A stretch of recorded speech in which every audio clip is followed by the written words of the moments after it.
Welcome back to Sailing El Jaleo. This week's episode is going to be pretty short. I've been doing this YouTube thing for about 5 years now. Just a little bit short, a couple months short of 5 years, and I don't know. Starting to feel like it's a big waste of time. So I don't know if I'm going to continue making these or not. Yeah, just kind of not feeling it, but I don't know. Let me know what you guys think. Do you guys get anything out of these? Are they at least mildly interesting? I don't know. I guess I'll probably wait and see. But I don't know. Yeah, anyway. Real-time update. We're currently in Prince Creek in South Carolina. It's about 10 miles south of Myrtle Beach. This is our favorite spot on the East Coast. We've been here for about a week now. Probably stay here a few more days and then continue north. So yeah, we're in the cypress forest. It's just absolutely beautiful here, and we've had an alligator keeping us company for the last few days, which is kind of exciting. I don't know if we ever get to an episode. We may, if I if I don't decide to quit and we get there. I've got some great photos of the alligator. But anyway, I guess we might as well go ahead and get right into it. Grab a drink, climb aboard, and let's get going. In this week's video, we didn't actually travel that far. We left Sapelo Island and we went through Dubois Sound. We made our way up to Sapelo Sound and crossed that. And then we made our way to the start of St. Catherine Sound. And we had some bad weather coming in, so I know we needed to find a place to hunker down for a few days. So we anchored right behind St. Catherine's Island. And I had passed this island 7 or 8 times before, and I didn't know anything about it, but when I started to fly the drone around, I knew there was something going on here that was different. So I did some research and I found out some absolutely fascinating things. I can't believe I didn't know this was here, and I'm guessing a lot of people don't know that St. Catherine's Island is there. It's an absolute time capsule. I felt, once I realized what it was, I felt quite, I don't know, it was just neat. It was a really neat thing to be anchored right next to St. Catherine's Island, and I'm going to go ahead and discuss that a bit.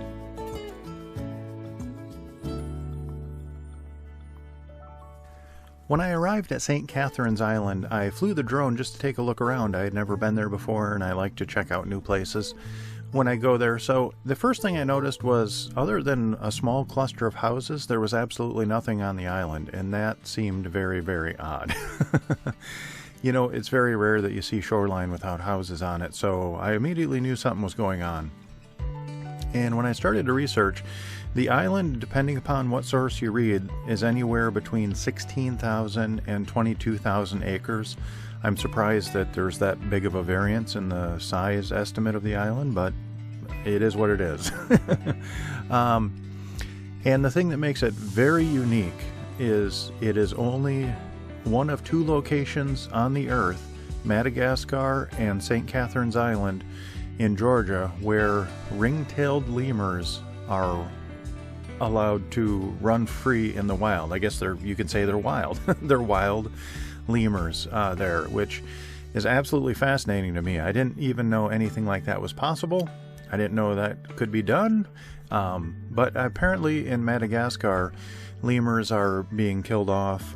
They're endangered over there because of deforestation and the pet industry. It's just their populations are being decimated. But there are 2 wild, I guess they call the groupings of them, they call them conspiracies, and there are 2 wild conspiracies on St. Catherine's Island. There's about 40 lemurs, so in the 2 different groups, and they inhabit different locations on the island. So I was absolutely gobsmacked when I read that.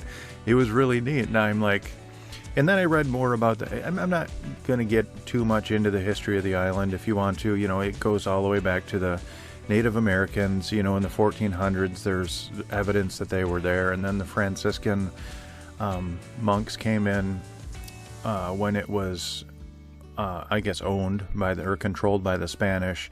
And then, of course, when the English took over, their missionaries came in, and all of this is there. And right now, the island is owned by the Catherine Catherine's Island, what is it called? Let me look this up real quick. It is owned by the St. Catherine's Island Foundation, and there's one guy who is the primary caretaker of the island. He's lived there for over 30 years, and he is the only person that's allowed to go to the island. Now, there is a state law in Georgia that all beaches are open to the public, so the beaches up to the water, the mean high water line, those are open to the public. So you can go on the beach there, but you can't go to the interior of the island at all, or off of the beach. So that is protected. There's only one person that's allowed to be there, and he's the caretaker. There are laboratories there where they conduct ecological research. And, you know, of course, other people do go to the island. They're parts of, you know, scientific expeditions and archaeological expeditions and that kind of stuff. But the amount of people and who goes there is extremely controlled. And I just think it's absolutely fascinating that something like this exists, that we can have a spot where nature can just be itself. And, you know, this is not unique.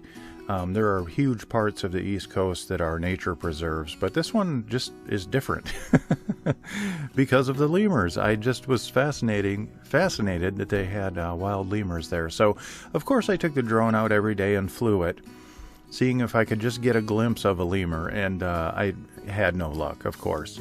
You know, I was constantly scanning the shoreline. I did see a bunch of eagles, but unfortunately, no lemurs.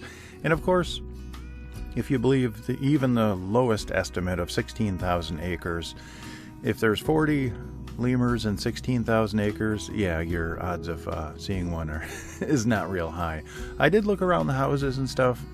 I figured maybe some of them would be there, but I had no luck. So, but anyway, that's St. Catherine's Island. I thought it was absolutely beautiful, and here you can take a look around.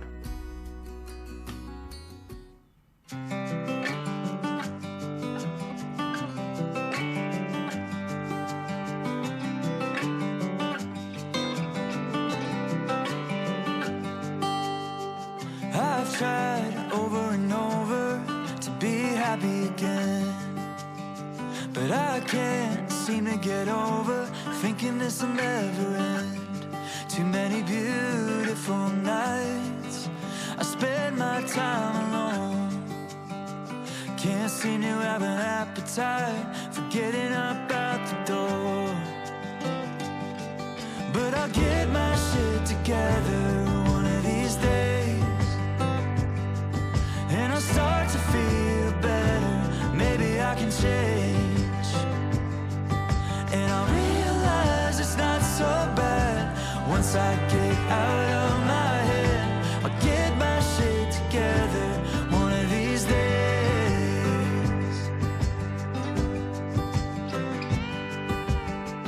I've tried every morning to wake up an optimist, but all I can do today is just try to exist. Too many years gone to waste on what was never me, waiting for things to change, never knowing what I need. But I'll get my shit together one of these days, and I'll start to feel better. Maybe I can change, and I'll realize it's not so bad once I get out of my head. I'll get my shit together one of these days,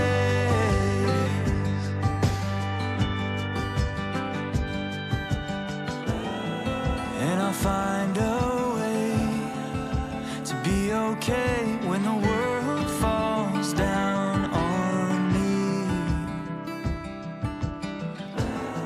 I'm gonna leave this place for another state where I can finally be free. I gotta believe that I'll get my shit together one of these days, and I'll start to feel better. And I'll realize it's not so bad once I get out of my head. I'll get my shit together one of these days, yeah.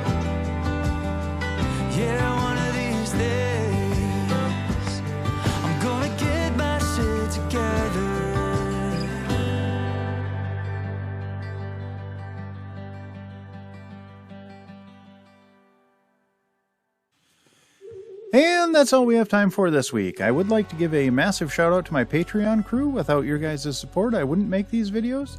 And my Patreon crew is Joan and Juddy Judnick, Val and Chris Alcorn, Denise and Eli Sackett, Sherry Erickson, Deb Shaw, Matthew Spotton, Peter Allen, and Natalie Linehan. Thank you guys so very much. Your support really means the world to me. I do have one legacy patron member, and her name is Joan Linbo. Unfortunately, she has passed on, but she lives on in our hearts forever. We really miss you, Joan. If you are interested in joining our Patreon crew, there is a link in the description down below, and that'll take you to our Patreon page where you can sign up. And there are hundreds, literally hundreds of extra videos and photos of our travels, and I try and keep everything there up to date and post at least once or twice a week, so it gives you a little peek behind the curtain. If you do like our videos, please like, comment, and subscribe. That'll help us out more than you'll ever know, and that actually doesn't cost you anything, so hit that like button. Alrighty, I hope you all are well, and we'll see you next week.